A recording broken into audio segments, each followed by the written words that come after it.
Time for my favorite segment, Rick's Picks. This week, we're talking Teddy Bridgewater. And a little quick backstory here. 2014, the Vikings traded back up to 32 to get Teddy B in the back of the first round. And I'm sure you'll tell us you wanted that fifth-year option for a quarterback. And Yes. that certainly happens all the time. He was the third quarterback drafted after Jacksonville took Blake Bortles, number 3. The Cleveland Browns took Johnny Manziel at number 22, excuse me. And all it cost you, let me find there it is right there.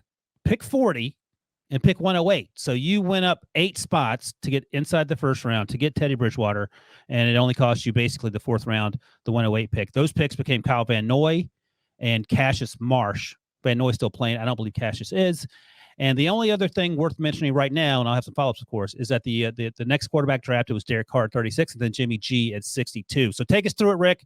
How did you decide that you needed to go up and get Teddy Bridgewater at number 32? Yeah, I loved Teddy Bridgewater when he came out, and I remember seeing him play live 2 or 3 times, and I thought, when you're looking at these quarterbacks coming out, Teddy carried the Louisville Cardinals, and the reason they had so much success was because of the play of Teddy Bridgewater. And I remember, I believe it was a Rutgers game, and he was limping almost like a Brian Leftwich type situation They had to carry him down the he field. was playing hurt, getting him down the field. But there was no question when Teddy Bridgewater was in the game, his command of their offense, his command of that football team, how it seemed in all the reports we got from our scouts, the type of leader he was and how everybody just gravitated to him in that locker room. So there was no question about that. And then our coaches got involved. And we really, really did have a high opinion on Teddy Bridgewater, and it confirmed when we went down to his pro day. And it was, the big story was that Teddy threw the ball, had a horrible pro day, didn't wear his gloves. He was trying to prove a point. But that night, I had talked to Teddy, I had talked to his agent. We had set up, or I used to have him, hey, set up a dinner, bring whoever you want to bring to that dinner, and then we'll take care of all the expenses. And I always was kind of curious to see who they brought to dinner with them, whether it was a girlfriend, whether it was some of their boys, if you want to put it that way, who they were bringing to dinner. And Teddy Bridgewater took us to a nice restaurant. It wasn't cost me $2,000 for a deal. But he brought his mother, Rose, and she had just battled cancer. And when I was talking to Rose at the dinner, I go, geez, your son's going to be a very good football player. He's going to make a lot of money. I go, I think she was a supervisor down in Miami-Dade school with all the school buses. And she says, well, I'm not stopped working. I've got 2 more years till I reach retirement. That tells me how Teddy Bridgewater was raised. Right. So we were disappointed in the pro day, to be honest with you. Then we took, I believe, Norv Turner, Scott Turner, myself, called Teddy and said, listen, we want to have a private workout with you, get something set up, and then we'll come down and work you out and go from there. What you're looking for during that time is, can they organize a workout on their own? Can they have everything ready when you get down there? So we pull into the parking lot at the high school. Teddy already arranged to have it cleared that we can work out at a high school. We get out of the car. Teddy comes out, greets us. He does have his gloves on, which we were very happy about that he wore through the workout. But I said, go ahead and take 15, 20 minutes, whatever you need to get warmed up and get ready to go.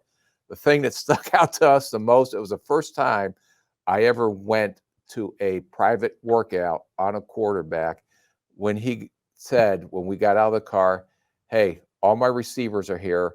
We're ready to go. So they've been there 45 minutes before we were even scheduled to show up. We got out of the car and went into the drills. Teddy was taking command of the whole workout. Now, Norv Turner and Scott Turner and them wanted to see this throw, that throw, but for the most part, there was no question that Teddy Bridgewater was in charge and took charge of that workout. So we knew, being around him both at that dinner, at his pro day where he didn't play or didn't have a great pro day, and then what he did down in that private workout and how he organized everything, we knew that he was the right leader for our football team. So that's when we got into the draft. He was sliding down. I believe a lot of it had to do with the hand size, just like we talked about Kenny Pickett last year. Can they play quarterback if you have under a 9-inch hand? And that was the question on Teddy as well when he came out. Can it, I don't know why it's such a big deal whether you throw with gloves on or throw with gloves off, because if that makes you a better quarterback, then wear your damn gloves, as Pete would say. Right. So But let me ask you this quickly, though. So he didn't have the good pro day workout, and it sounds like you were more concerned than happy at that point because fewer teams might be interested in him. Is that right? Yeah, no, we were very happy about a really crappy pro day, to be honest with you. Okay, because you liked him plenty before that happened. Yeah, no, and it's like I said, I had the opportunity to see him play live 2 or 3 times, and every time I went to see him play live, he put on a show. And there was never really a game where it wasn't, wow, this guy has something special to him just besides his physical ability. And some of the traits that you look for in a quarterback, he was first in the building, he was always studying tape, very quiet leader, but somehow when he walked into that locker room after we drafted him, everybody just kind of gravitated to him. And he, Matt Castle, I believe, got hurt in the New Orleans game his rookie year. That's right. He went out in there and took over, struggled a little bit, but played. Wow, we may have something here finishing out the season. The second year, we thought he played extremely well, not to where his potential was going to be, but you can see, especially in big games, there was no question that Teddy was going to come through. Now, he may be average in the second quarter, but if there was a game on the line in the fourth quarter, there was no question that you want Teddy Bridgewater to have the ball in his hands. And he proved that in the second year. Now, we end up, I believe, Ryan, when you looked it up, we end up losing to Seattle, I think, when Blair Walsh missed the 27-yard Didn't want to bring that up in minus 17-degree weather. But Teddy took us down there and got us in a position at the end of the game to put us in position to win that game and a playoff game. The following year, we thought for sure, okay, this is year 3. The way he's progressing, what you want to see in these quarterbacks, and you see these quarterbacks hit their stride in year 3, a la Josh Allen, talk about Tua, talk about Jalen Hurts.